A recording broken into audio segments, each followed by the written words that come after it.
Hello everyone. So today we are going to discuss about redemption of debentures. In previous video we have discussed about debentures क्या होते हैं. Debentures means जब company public से loan लेती है, ठीक है, उसको सर्टिफिकेट इशू करती है, उसको बोलते हैं डिबेंचर्स. और वो डिबेंचर्स इशू करती है तो वो इशू करती है कुछ प्रॉपर एक लाइफ टाइम पीरियड के साथ. बिकॉज कुछ डिबेंचर्स होते हैं रिडीमेबल, कुछ डिबेंचर्स होते हैं irredeemable. Redeemable means after a fix time period, like for example they have issued 5 year debentures, तो 5 ईयर्स के बाद they are going to be redeemed. Redeem means हम उनको वापस पे बैक करने वाले हैं.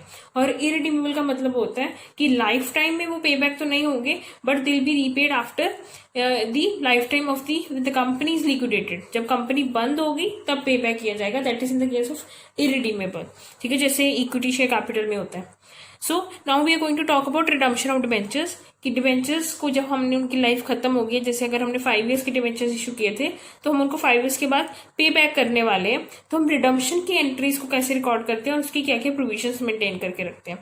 रिडम्पशन को करने के लिए हमारे पास दो सोर्सेज ऑफ फाइनेंस होते हैं.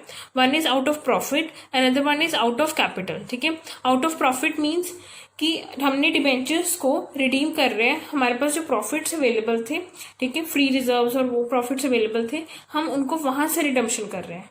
And next is out of capital. Talking about out of profit, जब हम प्रॉफिट में से रिडीम करते हैं तो these are the following entries to be passed. First entry is debenture account debit to bank. जब हमने इशू की थी डिबेंचर्स तो हम एंट्री क्या डालते हैं, bank account debit to debentures. Basically bank account debit to debenture application हम ऐसे इशू के एंट्री डालते हैं. अब जब हम रीपे कर रहे हैं तो हम उसकी एंट्री क्या हो जाएगी, debentures account debit to bank. Means reverse, क्योंकि हम उनको पे बैक कर रहे हैं, कंपनी से पैसा जा रहा है तो टू बैंक अकाउंट. हम रिडम्पशन करने के लिए एक रिजर्व बनाते हैं जिसको बोलते हैं डिबेंचर रिडम्पशन रिजर्व. ठीक है, somewhere you have been heard DRR account, जो हमने +2 में भी किया है. तो this is debenture redemption reserve. और इसको हम क्रिएट करते हैं, कहाँ से करते हैं, प्रॉफिट्स में से, दैट इज सरप्लस अकाउंट से. ठीक है, और यहाँ पे जो अमाउंट आती है वो अमाउंट उतनी आएगी जितने की हम डिबेंचर्स हमारे पास हैं और हम उनको रिडीम कर रहे हैं. फॉर एग्जांपल अगर हम 4 लाख के डिबेंचर्स रिडीम कर रहे हैं तो यहाँ पे भी क्या अमाउंट आएगी, 4 लाख. मीन जितने के रिडीम हो रहे हैं means 100% of that amount will be transfer to debenture redemption reserve. और अगर सारे के सारे डिबेंचर्स रिडीम हो जाते हैं और हमें रिजर्व की कोई और लॉन्गर रिक्वायरमेंट नहीं है तो हम वो रिजर्व को कहाँ ट्रांसफर कर देते हैं, जनरल रिजर्व में. That is debenture redemption reserve account debit to general reserve. Next talking about is if the redemption is out of capital. अब आउट ऑफ कैपिटल जब रिडीम करते हैं तो हमारे पास एंट्रीज तो वही आएंगी डिबेंचर. एक्चुअली हम एंट्री ऐसे डालते हैं जो यहाँ पे हमने डाली पहले, डिबेंचर्स टू बैंक अकाउंट. हम ऐसे भी डालते हैं इसको, debenture to debenture holders, debenture holders to bank. Basically जो ये वाली एंट्री होती है ये ड्यू की होती है. ठीक है, हमने ड्यू की है कि हम debentures are due to be paid. और ये हम एक्चुअली पे की एंट्री होती है, जो हमने अमाउंट पे कर दी है शेयर होल्डर्स को. हम नरेशन में ऐसे ही लिखते हैं. बेसिकली कई बार क्या होता है, हमने ड्यू ज्यादा की हो बट कुछ डिबेंचर होल्डर्स ट्रेसेबल ना हो और हमने उनको पे नहीं किया तो वो अमाउंट उस वजह से डिफर करती है. And when we are redeeming out of capital तो हमें डीआरआर कितना बनाना है, उसके लिए हम सेबी की गाइडलाइंस फॉलो करते हैं. And we make an DRR of 20% of the debentures of the amount of debentures issue. For example, if you have redeeming your debentures of rupees 4 lakh, 4 lakh 25% would be how much, 1 lakh. तो हम DRR कितना create करेंगे, 1 lakh. Now there are some other two provisions to be kept in mind while doing the question कि DRR नहीं create करना होता है, is not supposed to be created. किस केसेस में हम DRR नहीं क्रिएट करते, फुली कन्वर्टेबल डिबेंचर्स, जब डिबेंचर्स फुली कन्वर्टेबल हो. ठीक है, ये भी एक one of the mode of redemption है जो हम आगे बात करेंगे. लाइक हम लोग क्या करते हैं, 5 ईयर्स के बाद जब रिडम्पशन करते हैं डिबेंचर्स की तो हम क्या करते हैं, उसको कन्वर्ट कर देते हैं. ठीक है, like debentures are converted into shares. कुछ डिबेंचर्स फुली कन्वर्टेबल होते हैं, कुछ डिबेंचर्स पार्टली कन्वर्टेबल होते हैं. ठीक है, अगर सपोज करो फुली कन्वर्टेबल है डिबेंचर्स, किस में कन्वर्ट हो गए, शेयर्स में 5 साल के बाद, तो हम उसमें डीआरआर क्रिएट नहीं करते. और debentures with a maturity of less than 18 months, उसके केस में भी हम डिबेंचर्स को रिडीम नहीं, डीआरआर क्रिएट नहीं करते. सो दो प्रोविजंस है जिसमें डीआरआर क्रिएट नहीं होता, fully convertible debentures and debentures with maturity of less than 18 months. Now what are the modes of redemption? These are the 4 modes of redemption, जिसकी हम अकाउंटिंग ट्रीटमेंट के बारे में आगे डिस्कस करेंगे. First one is lump sum. हम क्या करते हैं कि आज जैसे 5 लाख के डिबेंचर्स आपने इशू किए थे 5 ईयर्स के बाद पहले, और आप उसको रिडीम करें तो आप पूरा का पूरा 5 लाख रुपीज वापस कर रहे हो, दैट इज लमसम. एक ही बार में सारी की सारी पेमेंट कर देना. Draw by lots, it's also known as instalments. मतलब हमने क्या किया, 5 लाख है तो हमने 1-1 लाख करके उसको रिडीम किया, तो दिस इज लॉट्स. ठीक है, हमने उसको इंस्टॉलमेंट्स में रिडीम किया. Next talking about is purchase in open market. हम क्या करते हैं कि हम डिबेंचर्स को अब अपने ही डिबेंचर्स को मार्केट से दोबारा परचेज कर लेते हैं, ताकि पुराने के डिबेंचर्स हम कैंसिल आउट कर देते हैं. ठीक है, we purchase new debentures from the open market. ठीक है, आवर ओन डिबेंचर्स. और जब आप अपने डिबेंचर्स दोबारा मार्केट में परचेज कर लेते हो तो आपके जो पुराने वाले डिबेंचर्स हैं वो क्या हो जाते हैं, वो कैंसिल हो जाते हैं. एंड फिर हम देखते हैं उसके ऊपर हमें प्रॉफिट हो रहा है या लॉस हो रहा है. Next talking about is conversion. ठीक है, कन्वर्शन क्या होता है कि हम उसको न्यू, जैसे आपके पास 9% डिबेंचर्स थे और आपने उसको 10% डिबेंचर्स में कन्वर्ट कर दिया. ठीक है, 9% डिबेंचर्स मीन्स डिबेंचर्स का इंटरेस्ट रेट क्या था, 9%. So we converted them into 10% debentures, or you can say debentures are being converted into equity share capital. हमने इसको इक्विटी में कन्वर्ट कर दिया. कुछ डिबेंचर्स होते हैं जो फुली कन्वर्टेबल होते हैं. ठीक है, और हमने पढ़ा उसमें डीआरआर क्रिएट नहीं करना होता. कुछ डिबेंचर्स होते हैं जो पार्टली कन्वर्टेबल होते हैं. Now let us try some questions so our concept becomes more clear. So let us start with the question. The question says, on 1st Jan, a company made an issue of 5,000 5% debentures of rupees 100 each at rupees 90 per debentures. This means debentures are issued at discount. 100 rupees का debentures हमने 90 पे issue किया, so 10 rupees would be the discount. The terms of issue provide for redemption of debentures of 20,000 every year. अब ये वाला कौन सा case हो गया, वैसे हम 20,000 इनिशियली हम इसको रिडीम कर रहे हैं in installments. And the company has an option, या तो हम उसको क्या करें, आइदर बाय परचेज कर दें. ठीक है, जो हमने थर्ड केस पढ़ा कि हम purchase from the open market कर दें, या drawing at par at the company's option. जो भी कंपनी की मर्जी हम उसके अकॉर्डिंग करेंगे. 5,000 debentures were written off from debenture discount account in 2010 and 11. So whatever is being referred here, उसको वैसे ही इसको हम राइट ऑफ करेंगे. डिबेंचर्स को डिस्काउंट को हमने लास्ट वीडियो में भी पढ़ा था कि हम डिबेंचर डिस्काउंट अकाउंट को हम उसको राइट ऑफ करते हैं from our P&L account. Fine. So moving on 31st December the company purchased for cancellation of debentures. Company ने न्यू डिबेंचर्स परचेज किए अपने ही डिबेंचर्स, ताकि वो पुराने वाले डिबेंचर्स को कैंसिल कर दिया. And these are the face values given and we have to record journal entries. So starting with the question, सबसे पहले क्वेश्चन में इशू की बात हो रही थी, तो हम इशू की एंट्री रिकॉर्ड करेंगे, that is on Jan 1. So entry would be bank account debit जब हम इशू करते हैं, और डिस्काउंट पे है तो debenture discount account debit to 5% debentures.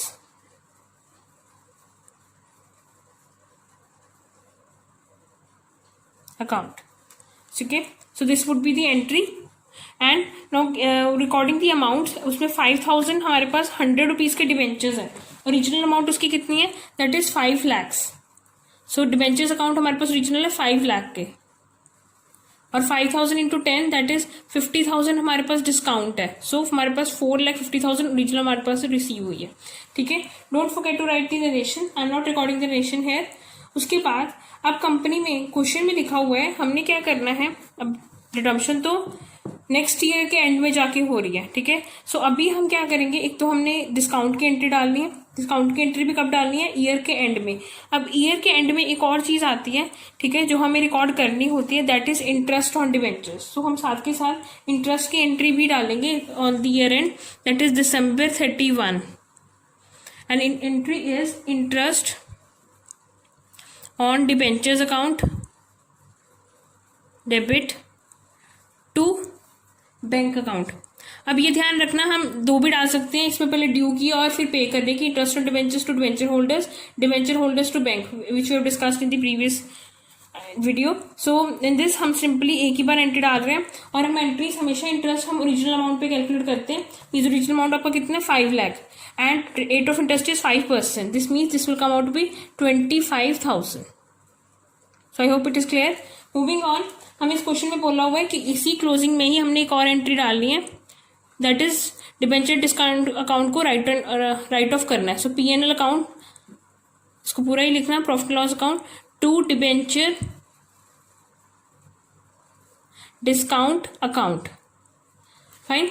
This would come out to be how much. हमने इसमें 5,000 लिखा हुआ है, एवरी ईयर राइट ऑफ करना है. तो जैसे लिखा हुआ है क्वेश्चन में वैसे ही इसको राइट ऑफ करेंगे. तो ये हमारे पास एक ईयर की एंट्री कंप्लीट हो गई. फॉर द नेक्स्ट ईयर, जो भी नेक्स्ट ईयर क्वेश्चन में होगा, ठीक है, उसके लिए हम क्या करेंगे, हमारे इसमें स्टार्टिंग में तो कोई इशू नहीं हुआ, तो इसमें भी क्लोजिंग पे ही एक तो हम इंटरेस्ट की एंट्री डालेंगे. दोबारा इंटरेस्ट की एंट्री अगर एनुअली है तो एवरी ईयर एंड पे आएगी, अगर हाफ ईयरली होगी तो उसके अकॉर्डिंग ही डालेंगे टू बैंक अकाउंट. ठीक है, अभी भी सेम अमाउंट आएगी जो हमने पहले कैलकुलेट की थी, 25,000 और 25,000. और दिसंबर 31 को हमने क्या करना है, अब हमने एक डिबेंचर्स रिडीम कर दिए. ठीक है, अब डिबेंचर्स कैसे रिडीम किए, क्वेश्चन में मेंशन्ड है.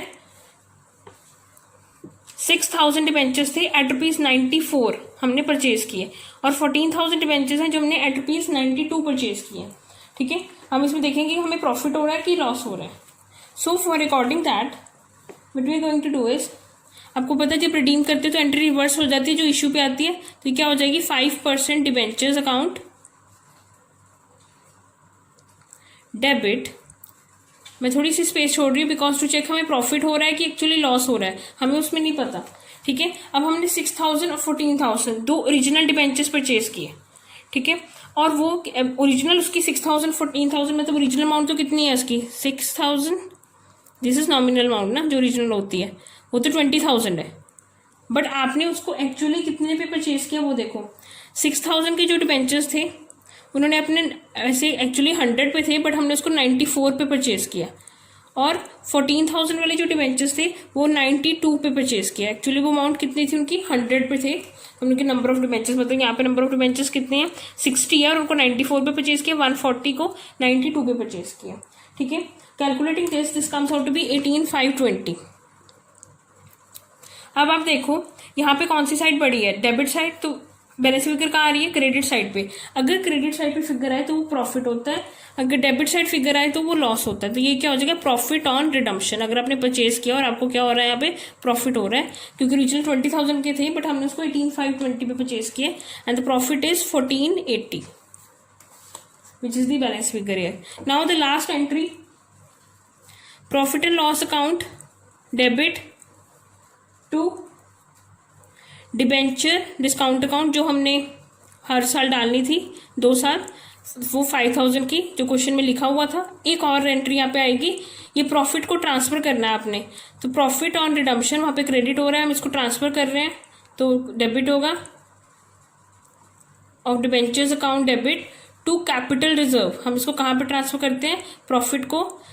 अगर लॉस होगा तो P&L में करेंगे, अगर प्रॉफिट हो रहा है तो कैपिटल रिजर्व में, and the amount will be here 1480. I'm just extending the margins. So this was the question. The question is complete by now. ठीक है, अगर हम चाहते तो हम इसको अलग अलग एंट्री भी डाल सकते थे, debentures account debit to bank 6,000 से और ये, बट अगर वो सेम डेट पे थी तो हमने इसको इकट्ठी एंट्री भी डाल सकते हैं. ये प्रॉफिट आ रहा है, लॉस भी हो सकता था अगर बैलेंस की डेबिट साइड आ रही होती. सो this was the question. So we are going to start with the next question, and the next question is it's given about the ledger balances of Bright Limited are given to us, and moreover on this date the company redeemed up to premium of 5% on all its preference shares. In this question the company has redeemed all its preference shares at a premium of 5%. It has sold investment of ₹90,000 and allotted to its existing equity shareholders 1,500 equity shares at par, and the entire amount has been received in. After redemption of preference and debentures, they issued one fully paid bonus shares also. So we are going to pass on the entries equally. अब सबसे पहले हम क्या करेंगे, एक तो company ने अपनी इन्वेस्टमेंट सेल्स की है 90,000 पे, और जो इन्वेस्टमेंट्स हमारे पर ओरिजिनली थी 88,500 की, ये देख सकते हैं हमारे पास बैलेंसेस दिया हुआ था 88,500 की, जो सेल हुई है 90,000 की. सो इन दिस मीन्स हमने पहले सेल की एंट्री क्या हो जाएगी, हमारे पास इन्वेस्टमेंट सेल हो रही है, क्रेडिट होगी, और मनी रिसीव हो रही है तो बैंक अकाउंट डेबिट होगा. Bank account debit to debenture redemption fund investment account 90,000. 90,000 की हमने सेल की है और ओरिजिनल थी 88,500 की। दिस मीन्स 1500 का प्रॉफिट है। सो 1500 का जो प्रॉफिट है वो हम कहाँ ट्रांसफर कर देंगे, डिबेंचर रिडम्पशन फंड अकाउंट में। जो हमें इन्वेस्टमेंट अकाउंट में 1500 का प्रॉफिट हुआ, we are going to transfer it to debenture redemption fund account, that is 1500। Moving on, हमने एक न्यू इक्विटी शेयर्स इशू किए हैं 1500 at ₹100 at par. So simply हमने इक्विटी शेयर्स इशू की एंट्री डालनी है और that is bank account debit to equity share capital 1500 into 100 and 1500 into 100 that comes out to be 1,50,000 that was for issue entry. Fine. उसके बाद अब क्या करना है, अब हमें क्या, एक तो प्रेफरेंस शेयर्स रिडीम करने हैं, डिबेंचर्स रिडीम करने हैं, हमने उसकी एंट्रीज डालनी है। हमें पता है हम जब प्रेफरेंस शेयर्स रिडीम करते हैं तो हम एक अकाउंट बनाते हैं, एक फंड बनाते हैं, that is capital redemption reserve, that is CRR बोलते हैं जिसे, ठीक है। और CRR हम क्रिएट कर सकते हैं जनरल रिजर्व से या सरप्लस अकाउंट से। तो यहाँ पे हमने किससे किया, हमने जनरल रिजर्व से किया है, बिकॉज जनरल रिजर्व का हमारे पास सैम्पल बैलेंस है 6,30,000 और प्रेफरेंस शेयर्स हमने रिडीम करने हैं 2 लाख के, और प्रीमियम पे करने हैं that is 5%। So we are going to do is, हम इसमें क्या करेंगे, तो रिडम्पशन की एंट्री क्या होती है, प्रेफरेंस शेयर कैपिटल, प्रीमियम और redemption to preference shares holders account, ये ड्यू की एंट्री है, ठीक है। सो 2 लाख का 5% 10,000 हमारे पास प्रीमियम हो जाएगा, तो 2,10,000 हमने इसको पे कर दिया। अब 2 लाख हमने कहाँ से ले लिया, CRR में ट्रांसफर कर दिया जनरल रिजर्व अकाउंट से, और प्रीमियम भी कहाँ से राइट ऑफ कर लिया, again from general reserve account, because general reserve में हमारे पास 6,30,000 है, 10,000 हमने वहां से ले लिए। नेक्स्ट इज, हमने डिबेंचर्स रिडीम किए, तो डिबेंचर्स रिडम्पशन की एंट्री क्या होती है, ये भी ड्यू की है, डिबेंचर्स अकाउंट डेबिट, प्रीमियम और redemption debenture holders account. Debentures हमारे पास थे यहाँ पे, दैट वाज 1 लाख, ठीक है, और उसको भी हमने 5% प्रीमियम पे किया है, तो 1 लाख और 5,000, 1,05,000। जब हम डिबेंचर्स रिडीम करते हैं तो हम उसमें डिबेंचर्स रिडम्पशन फंड अकाउंट बनाते हैं, ठीक है, बट हमारे पास already debentures redemption fund account question में है। सो एक और बात, हम क्या करेंगे, जो ये जो प्रीमियम है रिडम्पशन पे, जो प्रीमियम हमारे पास आया है वो भी हम कहाँ पे ट्रांसफर कर देते, राइट ऑफ कर देते डिबेंचर रिडम्पशन फंड अकाउंट से, because it was on debenture. So ये एक जो राइट ऑफ की एंट्रीज है, सिर्फ ये ध्यान रखना। उसके बाद सिर्फ payment, preferential holders account debit, debenture holders account debit to bank account, ठीक है। और यहाँ पे अमाउंट मिसिंग है, यहाँ पे प्रेफरेंशियल होल्डर्स को हमने कितना देना, 2,10,000, प्रेफरेंशियल होल्डर्स को, डिबेंचर होल्डर्स को 1,05,000, विच को total comes out to be 3,15,000 हमने नेट पे कर दिया प्रेफरेंशियल होल्डर्स और डिबेंचर होल्डर्स को। आफ्टर दैट हमारे पास इनिशियली डिबेंचर्स रिडम्पशन फंड की 88,480 की अमाउंट थी, अमाउंट वॉज 88,480। उसमें से हमने 1,500 हमारे पास और आया जो हमारे पास प्रॉफिट के लिए आया था, ठीक है। और आप देखो प्रॉफिट के बाद हमारे पास प्रॉफिट से 1,500 आया था डिबेंचर रिडम्पशन फंड अकाउंट में। And moving on, debenture redemption fund account से हमने 5,000 यूटिलाइज किया था for the writing off the premium, so वो 5,000 डिडक्ट हो जाएगा, correct. So we are going to see कि हमारे पास जो बैलेंस, हमारे पास अब डिबेंचर रिडम्पशन अकाउंट की जरूरत नहीं है, like 88,480 was the original balance which increased by 1,500 and 5,000 was used in writing of the premium. So हमारे पास बैलेंस लेफ्ट आउट कितना है, 84,980 which is no further required, तो हम उसको जनरल रिजर्व में ट्रांसफर कर देंगे। फाइन। अब हमने ये रिडम्पशन की एंट्रीज डाल दी हैं। उसके बाद यहाँ पे एक और पॉइंट है, प्रेफरेंस शेयर्स इशू करना है, 1 प्रेफरेंस शेयर्स करने हैं फॉर एवरी 3 हेल्ड। सो अब इसमें देखना क्वेश्चन में हमारे पास प्रेफरेंस शेयर्स कितने हैं, 7,500 है यहाँ पे, ठीक है। 1,500 हमने और इशू किए थे अभी equity, so this means total comes out to be 9,000। For 3 को हमने 1 किया, मतलब 3,000 into 100, because preference shares have been issued at par, this means 3 lakh हमारे पास क्या इशू है, bonus shares. So bonus shares की एंट्रीज हमें पता है, बोनस शेयर्स के लिए हम कैपिटल रिडम्पशन रिजर्व को यूज कर सकते हैं, हमने बोनस शेयर चैप्टर में ऑलरेडी किया है। So what we have done is, हमने 50,000 CRR से लिए हैं और 250 जनरल रिजर्व से लिए हैं। आप इजिली कुछ भी कर सकते थे, आप CRR से बाकी की अमाउंट लेके बाकी जनरल रिजर्व से ले सकते थे। So this no hard first rule, because question में एक्सप्लिसिटली ऐसा कुछ लिखा नहीं है, ठीक है। बोनस टू शेयर होल्डर्स को, और ये होगी हमारे पास, हमने यूटिलाइज किए रिजर्व और हमने इक्विटी इशू कर दी 3 लाख की, और 3 लाख हमारे पास अमाउंट ऐसे है. So this was all about the question. Now we are going to try for the type that is draw a lot. हम लॉट से या परचेज इन ओपन मार्केट, जो हम आगे टाइप फर्दर डिस्कस करेंगे इसके अंदर. और ये क्वेश्चन जो हम डिस्कस करने वाले हैं इसमें हम न्यू पॉइंट भी डिस्कस करेंगे, that is regarding interest. So we're going to start with the next question. The question says, on 1st April 2009, a company issued 5,009% debentures of ₹100 each, on which interest is payable on half yearly. Half yearly means यहाँ पे दो dates हैं, 30 सितंबर और 31 मार्च. So हम एक year में दो बार half yearly interest pay करेंगे. And the company has power to purchase own debentures in the open market. ठीक है, वो अपनी डिबेंचर्स परचेज करके, ताकि वो प्रीवियस डिबेंचर्स कैंसिल हो जाएंगे. और कंपनी ने दो डिबेंचर्स ऐसे परचेज किए, 1 जून को 2010 में और 31 जैन 2011 में. So and the debentures purchase on 1 June were cancelled on 30 September and we have to put the journal entries. अब इसमें ना एक तो ईयर्स जैसे भी है, मैं उसी के अकॉर्डिंग ले रही हूँ. बाकी जो आपकी बुक क्वेश्चन में ईयर्स होंगे आप उसी पर्सपेक्टिव में लेना. जैसे सबसे पहले हमारे पास 2009 है, so I am just writing 2009 here starting. ठीक है, कंपनी ने डिबेंचर्स इशू किए, तो इशू की एंट्री क्या होती है, bank account debit to debentures 5 lakh company ने डिबेंचर्स इशू किए. ठीक है, अब हम डिबेंचर्स जो नए डिबेंचर्स परचेज किए हैं वो कंपनी ने तो नेक्स्ट ईयर में किए हैं, बट हमें पता है कि हमने पहले क्या करना है, 30 सितंबर और 31 मार्च को इंटरेस्ट की एंट्रीज डालनी है. तो हम क्या करेंगे, पहले इंटरेस्ट की एंट्रीज डालेंगे हाफ ईयरली. तो 30 सितंबर को एंट्री क्या हो जाएगी, डिबेंचर इंटरेस्ट टू बैंक.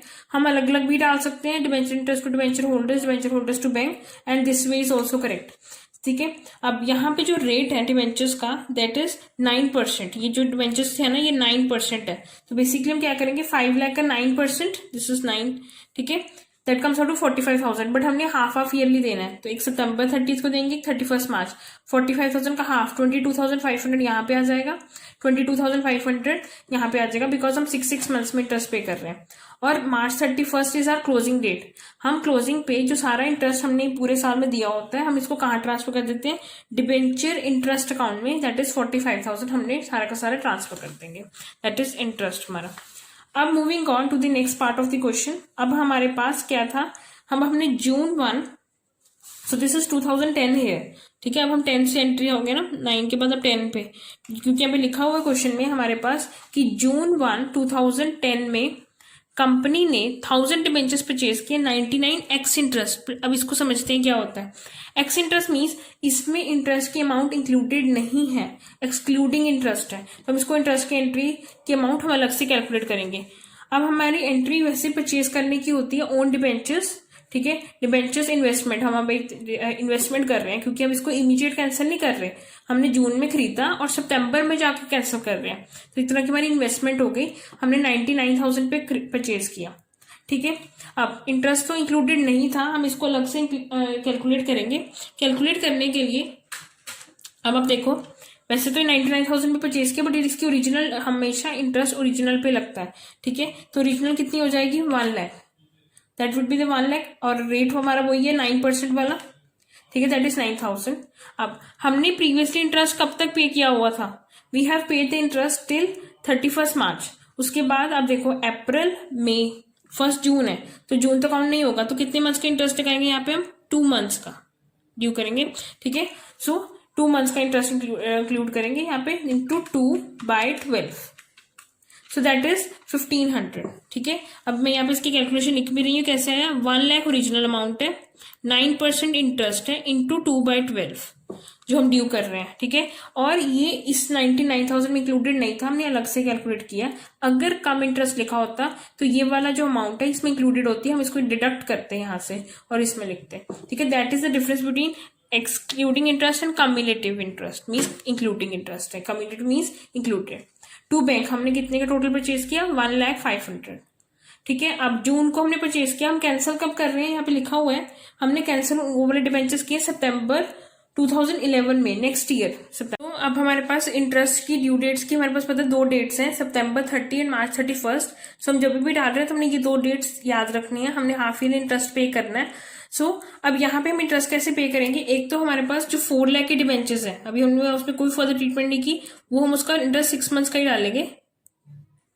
और जो 1 लाख के डिबेंचर्स है उसमें से हम 2 मंथ्स का इंटरेस्ट यहाँ पे ऑलरेडी कैलकुलेट कर चुके हैं. सो बाकी कितने मंथ्स बचे? 4 मंथ्स, क्योंकि टोटल 6 मंथ्स का है. हम वो यहाँ पे डालेंगे at the rate 9% only. So this means 4 lakh into 9% जो रेट है, ठीक है, इंटू 6/12, सिंपली हम डिवाइड बाई 2, दैट इज 18,000. तो यहाँ पे इसका इंटरेस्ट कितना आ गया? 18,000. और for this 1 lakh into 9% into 1 lakh into 9% into 4/12. This comes out to be 3,000. So 18 plus 3,000 that is 21,000 हमारे पास यहाँ पे आ जाएगा. ठीक है, अब हमारी एक इन्वेस्टमेंट हो चुकी है, जो हमने इन्वेस्टमेंट की है 1 लाख की, तो हम उस 1 लाख पे हमें इंटरेस्ट मिलेगा. ठीक है, सो हम इंटरेस्ट मिलेगा तो उसको क्रेडिट साइड डालेंगे, वो भी 1 लाख अगेन 9% पे ही.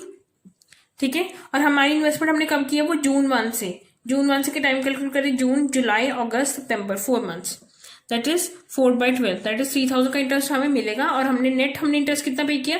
18,000. 21,000 में 3,000 we are going to receive. हमने टोटल ड्यू किया यहाँ पे, उसमें से 3,000 हमें इंटरेस्ट रिसीव होगा. अब हमने Jan 31 को और डिबेंचर्स परचेज कर लिए. क्वेश्चन में लिखा हुआ है Jan 31 को 500 डिबेंचर्स फॉर ₹50,000 क्यूमुलेटिव, मतलब इसमें इंटरेस्ट इंक्लूडेड है. ठीक है, अब देखो, ओन डिबेंचर्स टू बैंक, ठीक है, और डिबेंचर्स अकाउंट टू बैंक, हमने जितना एक्चुअल पे किया. अब यहाँ पे ना अमाउंट तो वैसे 50,000 थी, बट उसमें इंटरेस्ट इंक्लूडेड है, तो हमें उसको डिडक्ट करना है इंटरेस्ट की अमाउंट. अब इंटरेस्ट की अमाउंट कितनी होगी? ओरिजिनल डिबेंचर्स कितनी है? 50,000 के ही है, और रेट 9% है. ठीक है, अब लास्ट आपने इंटरेस्ट कब लिया था? सितंबर. उसके बाद का इंटरेस्ट कैलकुलेट करो, अक्टूबर, नवंबर, दिसंबर, जनवरी, अगेन 4 मंथ्स. सो 50,000 का 9% would be 4,500. Simply 4,500 into 4/12, this is 1,500. मतलब 50,000 में इंटरेस्ट इंक्लूडेड है, तो 50,000 डिडक्ट करते हैं 1,500, 48,500 इज द एक्चुअल अमाउंट. जो डिबेंचर्स की 1,500 उसमें इंटरेस्ट की अमाउंट इंक्लूडेड है. ठीक है, और 50,000 यहाँ पे आ जाएंगे. अब हमें पता है, अब सेम March 31 आ गया, एक तो ये क्लोजिंग दिया, पर उससे पहले हमने डिबेंचर इंटरेस्ट के एंट्री डालने हैं. तो डिबेंचर इंटरेस्ट की एंट्रीज वही debenture interest to bank to interest on own debentures. अब ये पॉइंट को ध्यान से देखना, हमने क्या किया, एक तो 5 लाख में से पहले 1 लाख कैंसिल किए थे, और फिर उसमें से हमने 50,000 और कैंसिल किए. दिस मीन्स जो 3,50,000 है, ठीक है, उस पर तो 6 मंथ्स का ही मिलेगा, 6 मंथ्स का पूरा प्रॉपर मिलेगा. और जो 50,000 के डिबेंचर्स हैं, उस पर आप ऑलरेडी पहले लगा चुके 4 मंथ्स के, तो अभी हम ये कितने मिलेगा? अभी हमें इस पे 2 मंथ्स का डिबेंचर्स होगा. 50,000 पे हम ऑलरेडी 4 मंथ्स का लगा चुके हैं, सो दिस मीन्स फॉर 2 मंथ्स यहाँ पे, और 1 लाख का पूरा 6 मंथ्स हम ड्यू पूरा ही करेंगे, वो 6 मंथ्स का. So this will come out to be 4,500. This will come out to 15,750, और ये आ जाएगा हमारे पास 750. इसको कैलकुलेट करोगे, टोटल इज 21,000. ठीक है, प्रेफरेबली हम इसमें इसको बैलेंस फिगर ही डालें. ठीक है, और हमें अब इंटरेस्ट ऑन ओन डिबेंचर्स, मतलब हमें इंटरेस्ट कितने पे मिलेगा? एक तो 1 लाख पे, जो हम पहले कैंसिल करके इन्वेस्टमेंट कर चुके हैं, वो भी 6 मंथ्स के लिए, और जो 50,000 की जब हमने इन्वेस्टमेंट की है, वो हमें इंटरेस्ट उसमें सिर्फ कितने मंथ्स का मिलेगा? 2 मंथ्स का, because Jan Feb means Jan is not included, Feb and March है ना, 2 मंथ्स का. So this is 4,500, this is 750. तो ये हमें 5250 मिलेगा. Balance figure is 15,750. जो हमारे ओरिजिनल डिबेंचर्स अभी पड़े हैं 3,50,000, हमने बाइफर्केट डाला है. अब इसको करने का एक और वे आउट भी है. हम क्या कर सकते हैं, जो जितने की हमने इन्वेस्टमेंट कर ली है, हमने 1 लाख की और 50,000 की, हमने उसका इंटरेस्ट डाला. ठीक है, टोटल हमारे को पता है 5 लाख के डिबेंचर्स है, 1,50,000 के यहाँ के, तो हम यहाँ पे कितने पे करेंगे इंटरेस्ट? एक्चुअली 350 पे. ठीक है, 6 मंथ्स, बिकॉज इसमें कोई चेंज नहीं था. अब टोटल करके straight away amount debenture interest में भी डाल सकते हो. सो दो बोथ वेज आर करेक्ट. अब बुक क्लोजिंग की आगे सिंपली हम पीएनएल में डिबेंचर इंटरेस्ट ट्रांसफर कर देंगे. इंटरेस्ट ऑन ओन डिबेंचर्स में हमें इंटरेस्ट मिलेगा, तो interest on own debentures to PNL डालेंगे. ठीक है, यहाँ से टोटल कर लेना 5250 प्लस 3,000, जो टोटल हमारे पास पूरे ईयर में हुआ है. उसके बाद हमारे पास सितंबर 30 को एक तो हमें इंटरेस्ट मिलना है. ठीक है, अब इंटरेस्ट मिलना है, वो किस पे मिलेगा? जो ये हमारे पास 2 बैंक है, यहाँ पे तो हमारे पास 350 के तो अभी डिबेंचर्स ओरिजिनल पड़े ही हैं, उस पे 6 मंथ्स का इंटरेस्ट मिलेगा. करेक्ट. ठीक है, और एक 1,50,000 की जो अपने डिबेंचर्स की है, 1,50,000 इंटू 9% डिवाइड बाई 2 में 6 मंथ्स है ना, 6750 मीन्स 1,50,000 पे भी 6 मंथ्स का इंटरेस्ट मिलेगा।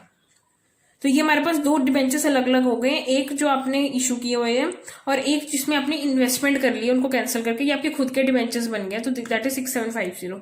ये ऐसे 5 लाख की बाइफिकेशन है, हमने टोटल डाल दिया। ठीक है, हमने 6 मंथ्स का ही पे करना है। उसके बाद अब हमें पता है, हमने लिखा हुआ था डिबेंचर्स जो हमने परचेज किए पहले हमने कैंसिल कर देना है उसको 30 सितंबर 2011 में। हम इसको कैंसिलेशन की एंट्री डाल रहे हैं। एंट्री क्या हो जाएगी, 9% debentures to own debentures account. ठीक है, अगर क्रेडिट साइड फिगर आ रही है प्रॉफिट, डेबिट साइड फिगर आ रही है लॉस। ओरिजिनल डिबेंचर्स वो 1 लाख के थे, बट हमने उनको 99,000 पे खरीदा था। ठीक है, तो ये हमने परचेज की थी ना। तो अब देखो बैलेंस फिगर कहाँ आ रही है, क्रेडिट साइड, दैट इज 1,000। हमारा क्या हो रहा है, प्रॉफिट। अब हम क्या करेंगे, March 31 को हम क्या पे करेंगे, हम डिबेंचर इंटरेस्ट पे करेंगे। अब वो इंटरेस्ट कैसे पे करेंगे, एक तो आपके पास 3,50,000 पे 6 मंथ्स का ही जाएगा सेम वे, और यहाँ पे हम 50,000 पे ही डिबेंचर्स पे 6 मंथ्स पे करेंगे। ऐसा क्यों, बिकॉज 1 लाख के डिबेंचर्स तो कैंसिल हो चुके हैं। ठीक है, तो वो हमारे पास डिबेंचर्स अब है ही नहीं। So only we are left with 4 lakh debentures. ठीक है, अब ये भी हमने सारा का सारा जो इंटरेस्ट पूरे साल में कैलकुलेट किया हम कहाँ ट्रांसफर कर देते हैं, पीएनएल में। सिर्फ क्लोजिंग एंट्रीज है, और इंटरेस्ट ऑन ओन डिबेंचर्स को भी पीएनएल में ट्रांसफर कर देंगे। These all are closing entries. So this was all about debentures which is purchased in open market, और एक्स इंटरेस्ट और कम्युनिटिव इंटरेस्ट का ध्यान रखना, और डिबेंचर इंटरेस्ट डेट्स की। So this is the last type of modes of redemption, that is redemption by conversion. हम क्या करते हैं, जब डिबेंचर्स को हमें रिडीम करना होता है तो हम उसको कन्वर्ट कर देते हैं न्यू टाइप ऑफ शेयर्स में या डिबेंचर्स में। If they are issued at premium, so premium will come on credit side, नहीं तो डिस्काउंट होगा तो discount will come on debit side, जो भी न्यू शेयर्स या डिबेंचर्स में होगा। Let us try for this one. Time and space limited issued on 1 Jan 10,000 9% debentures of ₹100 each at discount of 10%. So it is issued at discount with an option कि debenture holders को convert कर सकते हैं 12% preference shares में at a premium of 20%। On 1 Jan, ठीक है, next year means 1 Jan 2000 next year 8,000 debentures has notified their intention that yes they want to convert their debentures into shares. So we have to record the journal entries for this. सबसे पहले issue word लिखा हुआ तो हम issue की entry डालेंगे, तो क्या हो जाएगी, बैंक टू। हम यहाँ पे जब हमें एक ही लमसम में ही एक शेयर को इशू कर देते हैं तो यहाँ पे लिखते हैं 9% डिबेंचर्स एप्लीकेशन अलॉटमेंट अकाउंट। ठीक है, सो यहाँ पे हमारे पास कितनी अमाउंट आ जाएगी, 9 लाख। ये कैसे आएगी, बिकॉज 10,000 है डिबेंचर्स और वो कितने पे इशू है, 90 पे, because 10 rupees was the discount. So this is 9 lakh. ठीक है, और 1 लाख हमारा डिस्काउंट का हो जाएगा, तो 10 लाख की टोटल अमाउंट है डिबेंचर्स की। So this was the entry. उसके बाद अब हम रिडम्पशन करेंगे, और रिडम्पशन में हम क्या करेंगे, 8,000 डिबेंचर होल्डर्स ने ही सिर्फ ये एक्सरसाइज की है, तो हम सिर्फ 8,000 डिबेंचर होल्डर्स की ही अकॉर्डिंग एंट्री पास ऑन करेंगे। सो एंट्री वैसे क्या होती है, जब हम रिडीम कर देते हैं 9% debentures to bank account, but यहाँ पे बैंक नहीं आएगा, यहाँ पे क्या आ जाएगा, प्रेफरेंस शेयर कैपिटल। ठीक है, और अगर हमने प्रीमियम पे इशू कर रहे हैं, या जैसे यहाँ पे तो हम सिक्योरिटी प्रीमियम अकाउंट लिखेंगे। अगर हम न्यू डिबेंचर्स डिस्काउंट पे इशू कर रहे हैं तो डिस्काउंट डेबिट होता है। और ये वाला डिस्काउंट का पॉइंट ध्यान से देखना, ये डिस्काउंट वो है जो ओरिजिनल डिस्काउंट था 1 लाख का। ठीक है, तो ये भी हम उसी के इक्विवेलेंट डालेंगे। जैसे देखो यहाँ पे हम डिबेंचर्स कितने के पे कन्वर्ट कर रहे हैं, 8,000 डिबेंचर्स थे, 8,000 इंटू 100 8 लाख, बट उसमें भी 10% डिस्काउंट था ना, जो इश्यू पे था ऑलरेडी। तो डिस्काउंट ऑन इश्यू डिबेंचर्स पे था, तो वो 10% था, 80,000 वो आ जाएगा।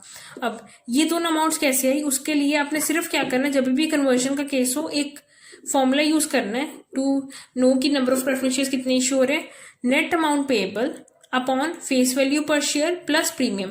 और यहाँ पे ना प्रीमियम है, बिकॉज न्यू शेयर्स प्रीमियम पे इशू हो रहे थे। अगर डिस्काउंट पे इशू हो रहे थे तो डिस्काउंट होता है, और यहाँ पे माइनस का साइन आएगा जब डिस्काउंट होगा।